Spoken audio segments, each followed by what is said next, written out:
I have so much that I could talk about, you guys, that I have to put it on cards so that I can stop myself and limit it, because otherwise we would be on here for hours and hours and I'd just be trying to get everything out on the table all at once. So this way, if I organize it and structure it in nice, neat little packages, it's easier to understand. It's a lot easier for you to take notes on it. And then use it. The usability of information is really how we try to structure it so that you're not leaving going like, all right, I feel like I got a 10-hour course in a 1-hour, meetup. She talks so fast. I didn't know what she said half the time. Thank God they record it and put it on their YouTube channel, which thank you all for subscribing. And if you haven't yet, please do so. It's 7 Green Sisters and the link is in our Meetup. We now have 81 subscribers. 81. We're so close to being able to get our real name on YouTube. Oh my gogosh. We're so excited. Every day we check it and we're so excited about the new one. We're like, oh, it climbed another number. We're very excited. The whole thing behind getting 100 was that they don't allow you to have your name in a link until you have 100 subscribers. Yeah, so we're just gobbledygook. And when we get to 100, we can be YouTube/7 Green Sisters. That is going to be an exciting day. Exciting. All right. All right. We're almost ready to start. I know. Well, I'm thinking that for the shadow self work, because then I don't want to rewrite all of this. I want to leave this on here. And then I'll just be, so we can get started. Oh, yeah. We have more people. Oh, this is so exciting. Yay. We have a big group tonight. People really want to know what to do in 2022 to grow your craft. Yeah. That is, it's that time of year. I'm not setting a resolution, but it sure is good to have goals, especially, yeah. Okay. So goals. Let me move in closer to you. We'll get our angles all set up for this. So while we're waiting, you guys, I wanted to give some of the people who might not call themselves witches, and that is 100% okay. I am a practicing witch, and that is because I know my power. I know that I do spells. So that title for me is very fitting, and I own it like hard. I tell random people that don't know me that I'm a witch, which at first was really scary. And I'm like, oh, I don't want to get, stoned or something. I kicked out of public. Not stoned. Oh my God. I mean, with words. So like people throw stones with words, and I was always afraid of like my family and what the word for them, what that meant. My husband's family for sure, because he was raised in the church. So he accepts me 100% fully. And I had this instance with him where we were just at the medieval fair, and we go into one of the people's like selling tents, and she's very witchy. She has lots of witch stuff around, and he probably had a few too many meads, but he walks right over to her and he says, my wife's a real witch. And I'm like, honey, you don't say that. What? She could be a real witch. You don't. That's not how we address things in the magical community.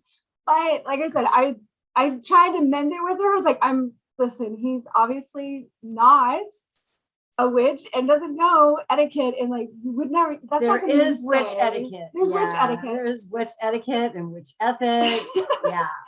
So with that, I started to have a conversation with him about, even if somebody doesn't call themselves a witch, but they do all the same things that I do, that's not wrong. You don't need the label. You don't have to own it. You don't have to call it anything besides spiritual or getting your connectedness with the God, goddess, oneness, deities, like whatever you end up calling yourself or owning your practice as is 100% okay. When we first were making the meetup, I wasn't sure if, saying new witch, if it would deter people who were really interested in things like numerology and palmistry and chakras, because that doesn't mean that you're a witch or you have to call yourself a witch in order to like those things. So my realization and for building my community in 2022 is making sure that people know that even if you don't title yourself as a new witch, even though we're probably going to call you all that, you can define yourself in your own way, and that it's just a general thing for our channel and for the meetup for people who are interested in these spiritual practices. So that's like a release of, there's no expectation that you have to be a witch or a Wiccan or a pagan. You could just be super interested in all of this, and you don't have to give yourself a label at all. So that is my soapbox. Is that what that's called, right? That's a soapbox.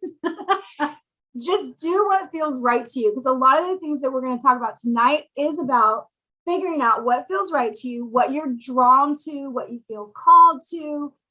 We all have those instincts where, you know, maybe numerology is not your thing at all. You're like, yeah, I could care less about what numbers are and what that all means.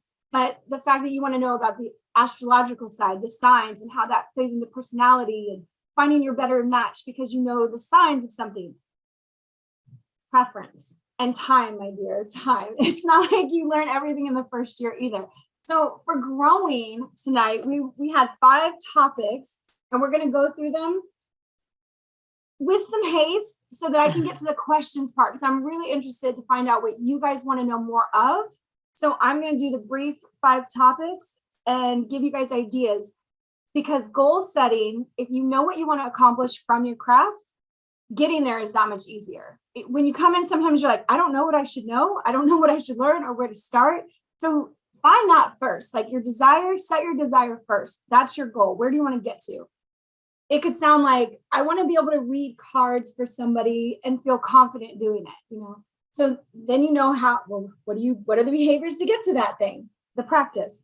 All right, but first is spells, because that is where I feel like my magic lies. Spells for me are super important. Spells and ritual, I use the term interchangeable, but it's getting in touch with stuff using things in your environment. Okay, spells. Number 1 in growing your spells. So how to do your first spell, or how to do a new spell that maybe you don't know it yet, or you're looking for it, but your very first thing you do is figure out your desire. What's missing in your life? So what are you trying to attract to you? Because a spell is about calling out a desire. Ooh, nerd tip. if the name witchy nerd was not taken, that's what I would be. Or nerd witcher. It was something like that. Nerdy witch.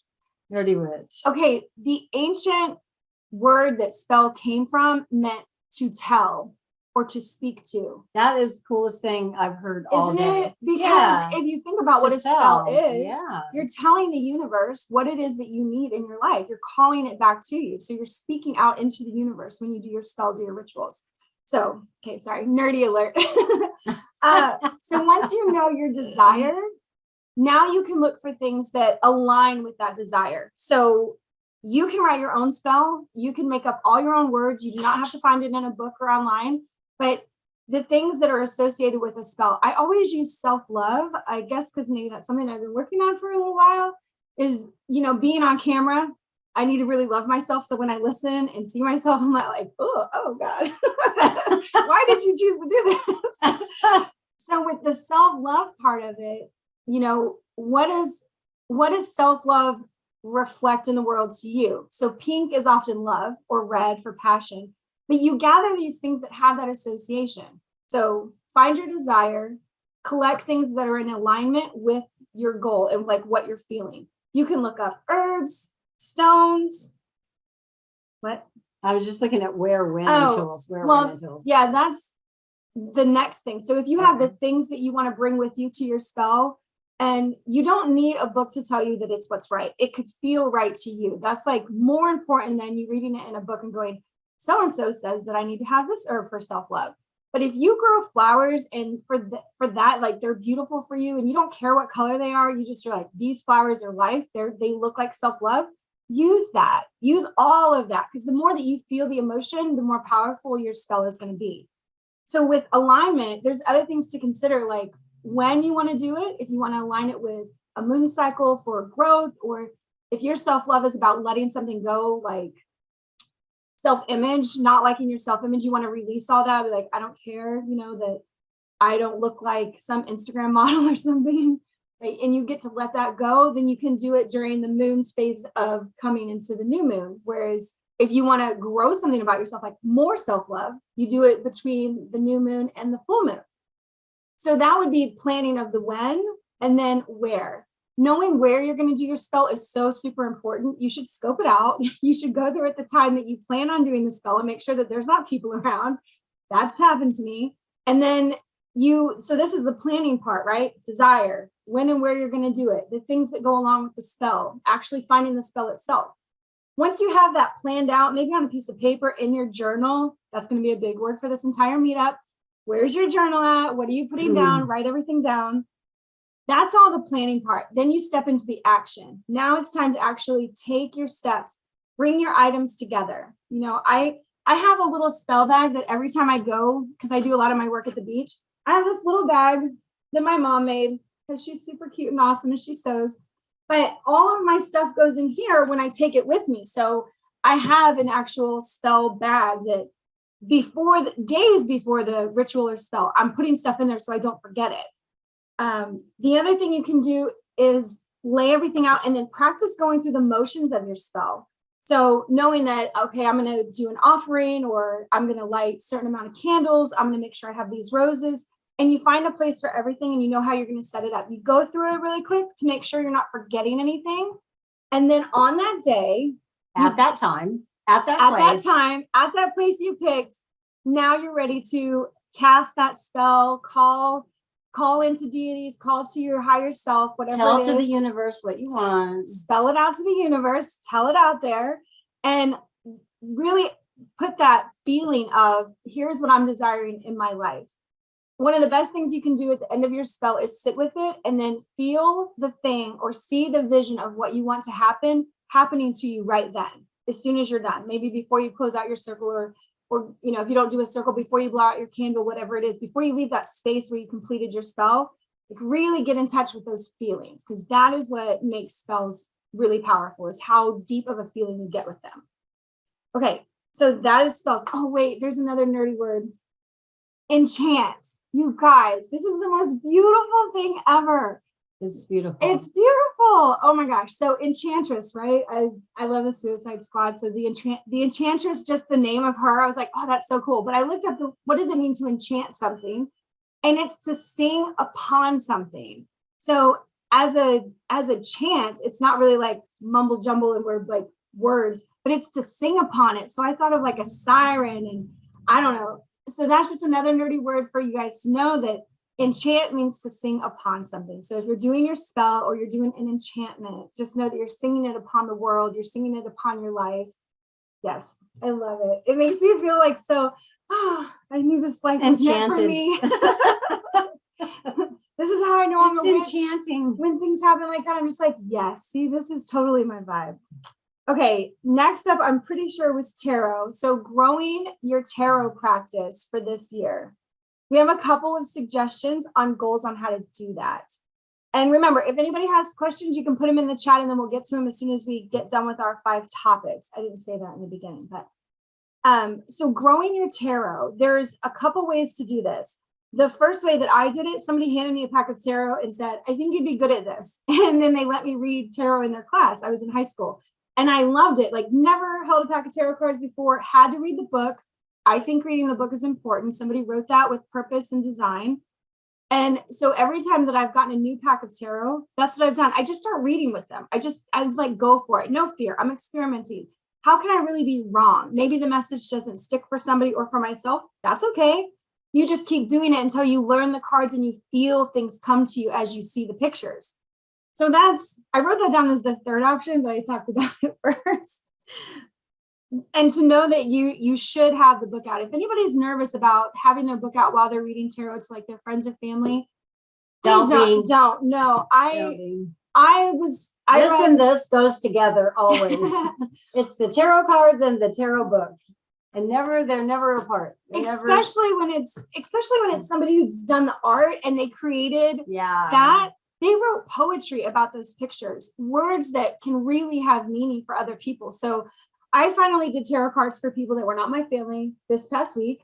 And I told them, I said, listen, I read from the book, so take it or leave it. I said, it's poetry and there's words in there that may stick out to you that really mean something, that if I don't say them, you don't get the full meaning of the card. And they loved it. I mean, they loved the explanation that the author gave about her cards. So I really honor the person who makes the tarot. Rider Waite, not so much. I actually knew what they said because it was like words and pictures with that. But when it's an artist putting it together, don't be afraid of using your book every single time and allowing a conversation to happen, especially if you're not doing this for money yet, if you're doing this with friends and family, let the conversation happen around the card. It makes it so much more memorable the next time you pull it. Okay, you've probably heard this one before. This is how a lot of us learned, like the Rider-Waite-Smith, is to have a daily card pull. This gets you just used to seeing the card, looking at the pictures. The important part here, you got to journal about it. You got to write it down so that it can solidify in your mind. So when we look at something, we write about something, we speak about something, you're making those neural connections that much stronger towards that picture or card. So that's the way that you'll be better at doing it without the book. If you wanted to do the Rider-Waite-Smith decks, much easier to learn because everybody knows the pictures are the same, the numbering of it's the same, the meanings in the books are usually the same. And so it has that representation. When you get into artist cards, like new age artist cards, I would say go with the book. But daily card pulling, and that can be for messages for yourself, like every day, what do the cards have to tell me about today? Aligning it with something going on in your life is always good. The more you can relate to it, the more that you'll remember it. So I always say, like, it doesn't have to be in the present. It can definitely feel like something from the past as well. I've definitely had cards that come up way too often. I'm like, okay, damn it. What do you want? What do you want from me? Like, I need to figure out why this card keeps coming up for me. And as I work through that issue, I do that shadow work behind that card. I'm like, all right, I see pain or suffering or guilt or jealousy. Now I can work on that. So that's the daily, which you can do that indefinitely if you want to. I did it for maybe 8 months and then I just didn't need to anymore. So when you start a practice, you can give yourself an end date, like get through all the cards, or I'm going to do this for 2 months and see how I feel. Because with goal setting, giving yourself like an end date, it helps you look at it more like a goal and not just like this is optional. I'm not really holding myself accountable. So lastly, which this is one when people get into tarots that you're really doing some work behind understanding the deck itself as a whole. And that's by putting them into groups and learning the cards in groups, like the suit. Look, pull out all of the sword cards and look at them together and say, okay, what do they have in common? What story do these tell? You can add in numerology. All right, if you have the ace at the beginning, this is always about a beginning. The middle card as a 5. All right, we're always in a transition here, heading towards like the bottom of the mountain.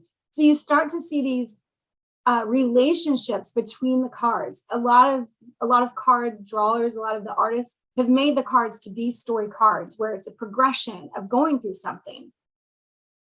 So I did, swords and then wands and then pentacles and then cups. Cups being the last because it's the emotion part of it. And I felt like I was already super connected to the mental side of it, that then the cups came about. When you move into the major arcana, there's more cards. It's double what you were dealing with before. So give yourself 2 weeks for that. So like a week for each suit, maybe, to work through like what each of them mean and finding their relevance. And then with the major arcana, give yourself 2 weeks to work through the story of going from the full all the way to the world, like understanding that journey through the cards, because it tells a story, and finding out what that story means for you. How do you relate to the story of the cards? Okay, that was it for tarot. Mm-hmm. Any questions? We're going to be taking them in about 10 minutes as we get through the growing part of this.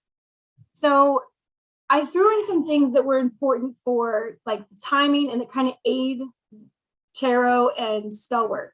And that's working with natural cycles. So one way that we celebrate a natural cycle is we have the 8 witches holidays. So that's like every 6 weeks, we celebrate a turning point in our environment because a season is changing or shifting, or we're right in between a season and shifting. So if you follow the 8 holidays throughout a year, that's a whole year worth of figuring out what the times of year mean to you. So that's a really big, long goal, a long time frame. And if you wanted to bring it smaller, if you look at the phases of the moon, there's 8 of those. And that's within a 30-day period. So you can kind of get through it a little quicker, assess how you feel about the change. You can relate the season of the year to the moon cycle as well, to the 8 phases, as you have the growth, which is more spring and summer, and then into fall and winter, where you have like the new moon and the dark time. So the biggest part about working with cycles is What am I going to say? You're going to say Journaling. Journaling about how you feel What it during means those to you. cycles. Yes. Yes. What are you experiencing during those cycles? What feelings are coming up? What's happening? And journaling about it so that you can start to recognize patterns, because that's the only way that we do that. And that's the way that we grow, is by being able to recognize patterns. Yes. So normally at full moon, people, because our water content is at a higher vibration in our bodies, we usually get more energy at full moon. And for whatever reason, I am the opposite. I get sleepy at full moon, unless I'm out under the moon. But at home, I want to go to bed so early. Now, new moon, I want to stay up all night at new moon. I'm so weird with that. And I didn't recognize it in my youth, but definitely being here, I've been living to that. Like I'm really recording every time I want to stay up all night for no damn reason. I'm like, I know I should be tired. Why can't I sleep? And I look at the cycle and I'm like, oh, we're getting into new moon and I have all this energy, So with new moon, it's the reflective, the whole dark sky. You can go out and see the stars more. So there's a lot more time to think. When the moon is bright, you're awake and aware of everything else going on around you because it shines light on stuff. But when it's dark, now you're in that like mystery, questioning, wondering, going through all this stuff inside your head. So that definitely fits me. I'm very awake at the new moon and very sleepy at the full moon. I sleep peacefully at full moon, where other people are like, time to party, time to get out there. I love all of them, but that's just for me. That's what I've learned about me. And so for you, working through a cycle or a phase, you can understand how the moon's energy affects you, how the seasons affect you. If you've had any large trauma, so this is bringing up shadow work before we're doing it, but if you've had large traumas in your life, significant deaths, divorces, having children, it's very interesting to look at when those things occurred in your life during the year, and when that event comes back around, the time period just before it, your body's preparing for that cycle to appear, to know that I'm going to experience a deep sadness in a couple of weeks. Like it knows it's coming and you are trying to not recognize it. Like our awareness is going, no, I'm fine. It's been 10 years. I'm totally fine. I moved on from that, right? I healed. I'm good. I'm done. Your body's like, no. We remember, and we know your soul needs a break for a little bit, and we're going to calm you down, and we're going to slow you down. You're going to feel like you want to be in bed more. So you can see that and this is relevant for shadow work, because stuff happens when you're a child and you sort of like brush it under the rug or forget about it and you don't want to remember it. But if there's times of years where you're always slower, or always sad, or really feeling the drain of it, and everybody else it's summertime and they want to party, like those are things to look into for a cycle that reflects something about yourself that you can explore more. Okay. Feelings and patterns aren't just about yourself. Guess what? If you have people that you're really close with, or that you live with, married to, children, they have cycles too. And so you can actually be more prepared for, I want to naturally say arguments, which just sucks, because you shouldn't have to prepare for an argument. But if you know that always around a time of month or a cycle of something, they get irritated and their agitation is up higher, you know that about them because you've been watching. You're like, I know it's coming. I'm peeping it out. This cycle is moving on us.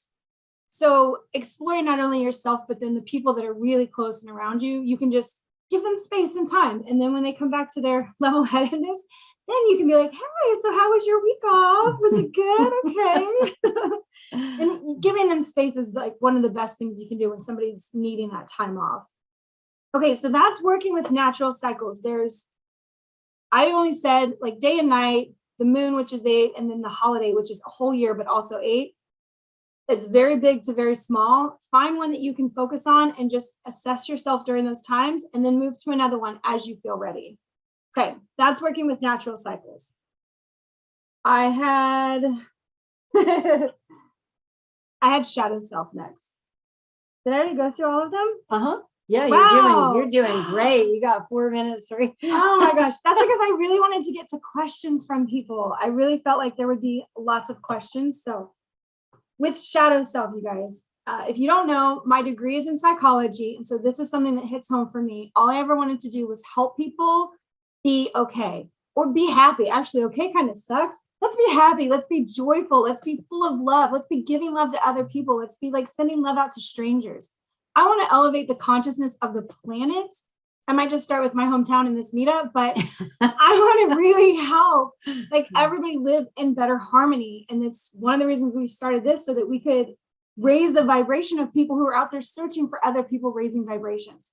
So with shadow work, this is how you work through your shit, like the stuff you really don't want to deal with because like therapists are too expensive and your friends don't want to hear about your problems anymore. Doing your own shadow work in your journal and really uncovering the stuff that you feel and maybe why you feel it and then what you can do about it. Because that's when it really gets magical, is when you know that you can change it for yourself, that you can feel better alone and doing it by yourself, like through spell work, through journaling, through prompts, whatever, through connecting with people. You find that thing that helps you. And then you do that over and over and over again until you finally go, it's not that I didn't have that pain. It's that I accept it and I'm okay and I'm moving forward now because I want to bring other things into my life instead. So with the shadow self, the very first thing to start working on that is to assess your lower emotions, the lower vibration emotions. And I only wrote down like 6. I wrote down 6. They're the most common words that you can find that go with lower vibration emotions, top 5 off of the head, but there's like, there's lists and lists of emotions if you guys wanted to get the feeling that you have validated and really pinpoint it. But I wrote down like 5 or 6 really good ones. So the first one is going to be fear. Every single time you're feeling fear, you are triggering your root chakra, which is all about survival. And so something has happened to make you feel like your survival, this is life or death stuff, your survival is threatened. Now, because of our, reptilian brains, this happens all the time. And yet our conscious brains can tell us, all right, you're not actually in a life or death situation. You can totally be fine now. You can relax. But we stay in that heightened sense when we don't deal with why we had the fear in the first place. So fear can come from abandonment issues. It can come from actually physically experiencing death of other people around you, whether in front of you or like going through the whole process of dealing with their death. So when you have fears and you have fear that comes up a lot, you journal about that or you write down about what's going on with it. And you just do it until you're heard, until the universe hears you, until you hear yourself. Because a lot of times when we experience these emotions, we'd like, oh, you have 2 weeks of bereavement leave, and then we expect you to be fine. And there's no real processing of it. So you can do something called, I'm forgetting it had a cute term, but write it and burn it, basically, where you give that to the fire and you're asking for it to go away. Like, go away in terms of don't affect my life. It doesn't mean it didn't happen. It just means I don't want to hang on to it anymore. I want to let it go. This is true for like abusive relationships. I've known a lot of people who have been in very abusive relationships, and letting go of that pain because you feel guilt or you take on the responsibility, or you're like, why me? What's wrong with me? How'd I choose this? I did this. You start to go down, lower emotions.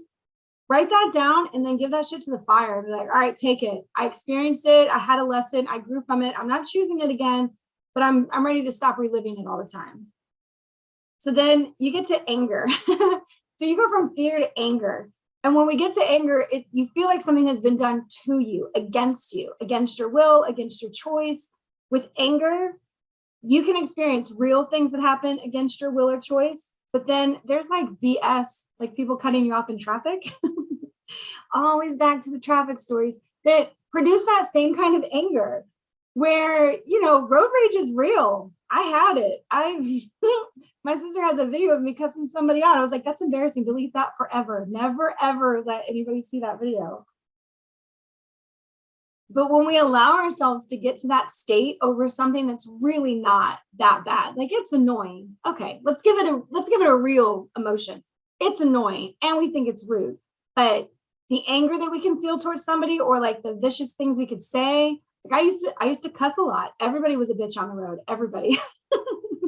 That was my famous word all the time. So much so that my 2-year-old one day was like, I was cussing somebody else. And then he said, yeah, bitch. I was like, oh yeah, I need to immediately change my ways. That was a realization that it was like automatic speaking. I wasn't even thinking about what I was saying. I just did it. So anger, explore that. Why do you feel it? What's happening? If you're for traffic, for me, I always thought I was in a rush. Why am I in a rush? Where am I going? Where do I need to be so fast that it's worth all these other lesser emotions that really attract bad stuff to you. If you think about it, every time you're saying things or you're feeling those lower emotions, you're calling that energy back to you as well. So that's one way to like change it and make a better pattern is be like, God has blessed you. I hope you get on your way safely. It's really hard to say it through your teeth at first, but eventually you'll really feel that way. You don't want people to be in harm. You don't want something bad to happen. You don't really them. want them to ride off into the ditch.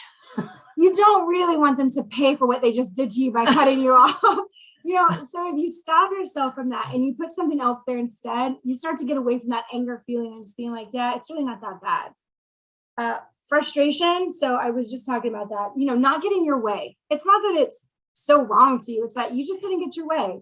I get frustrated when, my kid doesn't listen. I'm like, I've asked you to pick up these dishes 3 times. I don't know why we can't just do it. Come on, chop, chop. So frustration, how far do we let that ride out? Do we let it escalate to anger? Does it then get to like, the outrage, jealousy? We had a big thing on a talk today about jealousy and how when we feel jealous, it's because we're seeing something in somebody else that we wish we had.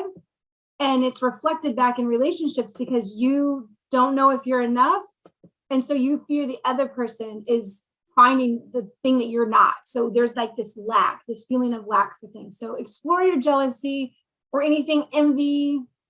Is that the other word? Envy and jealousy to kind of see where you're at with, deserving or not having. And then if you want to change something in your life, just start making the habits that you see, the people that you want to be more like, make it an uplifting thing instead of like, that, I don't know. I was going to try to make an insult, but all of the words feel really wrong because I haven't done that. So I'd be like, skinny heifer or somebody heifer. Slore. A slore. Oh, my sister's really good at insulting words. Like she has lots and lots of bad words for insulting people. Yeah. Okay. In case you don't know, that's a whore and a slut together. A slore. She makes her own words. Lastly is boredom. And that's because a pet peeve of Jamie's. It is. I hear people say it a lot. Boredom or being bored is used as a way to explain a feeling of like unsatisfactory things, whether it's in their life, their attention span, whatever. So I always explain to people boredom and being bored is really like you could be in a straitjacket in a room and unable to move. Then you might be really bored, but you could go somewhere in your head, right? Like you always have a choice to change your mind and what's going on within your brain. Boredom at home, like get outside and observe something. Like if you're bored and in a state where you're unsatisfied, because boredom is unsatisfactory. It's like not feeling satisfied. Do something that satisfies you. Move your body into something else. Pick up a different book, article, magazine. Introduce yourself to a stranger to figure out what you might have in common. Like anything that gets you out of the norm to get rid of that feeling of boredom. Gratitude is always, for all of the things that I listed, thinking about what you're grateful for will always pull you out of all of these things. Love, joy, and gratitude. If you can repeat those to yourself, English. If you can repeat those things to yourself while you're having these lower vibrational emotions, you can actually pull your vibration up by trying to feel it, think it, be it. And you just go through that. It's a mantra that can pull you out of all of those. And that's what all of these are. Very low vibrations. Vibrations, which it brings you down. Yeah. It's not growth, it's regression. Yeah. And we feel that way when we're in places where the perceived control you thought you had, you don't actually have. So you have to figure out your relationship with what you know you can control and what you can't. And guess what? The only thing that you can control is yourself. Yourself, your brain, what your you mind, think, your thoughts. Yeah. Nobody else can ever control that for you. So when you say somebody did something to you, there can be a physical act, but you don't have to make it a mental act as well. You work through the emotions of the event. It's external to you and you control what's happening internally. And it's just helpful for happiness. So my suggestion with shadow work is like, after you do it, always go on a nice nature walk and find peace somewhere, because sometimes it's really tough and it takes a long time. And it's okay to take breaks with that. But that is working through 5 things using some kind of, the goal setting, the whole purpose of the thing. I want to introduce you guys to something called smarter goals. It's all over the internet, psychology thing. It helps you to set a goal to achieve something that you'll be less likely to walk away from or ditch because you've made it really personal for you. I'm going to go through them really fast. There's like 5, 6, 7, because it's smarter. I should have SMART, S-M-A-R-T. You guys have probably heard that. The SMART. Sure, the smart goals. Yeah, SMART goals. Specific, measurable, attainable, relevant, time-based. Yes. She said that really fast. We're going to go slower. It's okay. She talks about me. When you make it specific, what's your outcome? So you want to be better at tarot reading. What does that look like to you? What's the outcome actually? Being better at tarot reading is not a goal that you can achieve because there's no way to measure that. That's why the next thing is measurable. So get specific with a goal. I want to be able to know all of the swords cards by the end of January. That's a goal that you can work towards to achieve. So that's being specific. What's the outcome look like when you get there? Measurable. So this is within, same with like the outcome, but then you have to know whether you did it or you didn't do it, which seems so simple, but they probably just needed the M in there because otherwise it'd be SART goals. So I don't know. Measurable so that you know that it's been completed or not completed, or maybe it's 50% Well, complete. I don't know. Is there a test for tarot? There should be. I'm sure there is somewhere. There's probably out there. tests for tarot. Sure. But that's just memory. You know, you can memorize it, but is that really knowing the cards when you read them intuitively? There's a difference, but regardless. Then it's attainable. So you do have to make it realistic. If you were like me, I'm like, I can definitely do this in this amount of time very quickly. I'm always believing I can do way more in a little amount of time than I actually can. So make it very realistic. Give yourself enough time that you don't feel the pressure, because once you feel pressure and then you don't complete it, you're hard on yourself. We don't need to work through more shadow work stuff on why we can't attain goals because we procrastinate a lot. So, you know. Next, it needs to be relevant. You are not going to want to work on a goal that doesn't mean something for your life, that is relevant to something you're doing. So if you are working on tarot or spell work, it's because it has relevance in your life now. If you want to do this spell work because you believe that it's going to help you feel better, or, you know, there's that outcome, like how you know it's done. I'll feel good about it. I'll feel better. I'll know that it's there. So relevant, being important to you. Time-based. Set a deadline. That's it. If you want to get something done, you have to tell yourself that you're going to do it by a certain day. You have to make a planned end date for it so that you know, I have 5 days left to do this. I have 3 days left to do this. I have 1 hour left to do this. So next is that. So that was the SMART, but this is the ER that they've added recently. And I love this because the E is ethical. I'm like, yes, that applies to witches so much. The things that we do should be ethical. You should not be trying to hurt somebody or yourself or the planet. You should be doing things that are ethical, that represent your values as you are in whatever label you choose.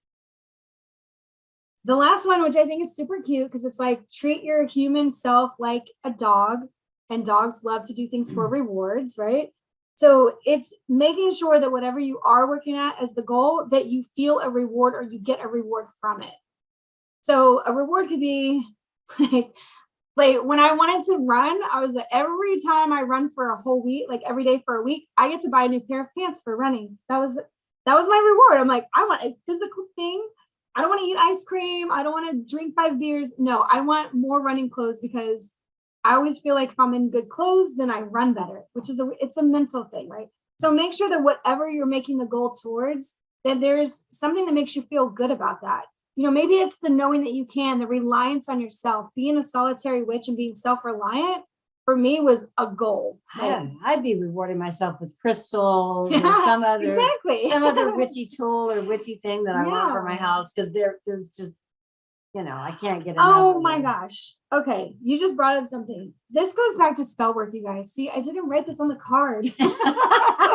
Okay, for spell work, one of my biggest tips for you guys is like, start with the things that are around your house first. Oh yeah, we talked about that. I know. Listen, don't go out and buy anything. You have everything you need. Yes. Because you have yourself. And that's really all, That's all you really need. That's all you Yes. really need. All of the extra stuff that goes with spell work, the associations and the alignments, that's all for a boost. That's like adding shout to your wash. Is that right? Shout, yeah, or What's that other stuff? OxyClean. OxyClean, yeah, the stuff, yeah, you add the Okay. boost your the whiteness or Yes. the, Those are just boosters to the thing you're already doing because it's all within you to be able to push this through. So all of these boosters that you're going to add to make it feel more magical, to raise the vibration of the space that you're doing. Start with the things in your home first. I always say, know the trees that are around you because all trees have magical properties. Any flowers or weeds or plants that grow that you can identify, use them. There's always color magic. I mean, color magic works for everything from clothes and couches and tablecloths to like the color of the building, whatever it is. Use those things that are around you to create a space for magic to happen. Yeah. Okay. That was it. When you said something, it brought that up. I'm like, oh yeah, use your environment first rather than buying a thing. Well, and I think the important part of that is to assess what you have around you before you go out and buy and add things to it that are missing. It brings to mind a story about Jolene. So our other sister, yeah, our other sister witch. She's been telling me for years how she hates red, and all of a sudden she's starting to wear red, and she's like, I don't know what's gotten into me. She's like, I can't stand red. I'm wearing red and I love it. What was your explanation? It's what was missing in her life. Like it's the energy that she needs to pull in. So by hating the color and staying away from it, it was a thing that she actually needed to work on and she was resisting. So with clothes, I always tell people, look in your closet and see what colors aren't there. Oftentimes you'll find the association with that is something that you know you're lacking and need to work on and just haven't and don't want to. I can tell you for myself, it was yellow. I hated the color yellow. And then I moved to Florida and I became Little Miss Sunshine. And I have so much yellow and pink stuff now. And how much happier are you in Florida? I'm so much happier. I'm like just happy as a clam. Happy as a clam. You start. Thank you all for joining us tonight for Growing Your Craft in 2022. See you next week.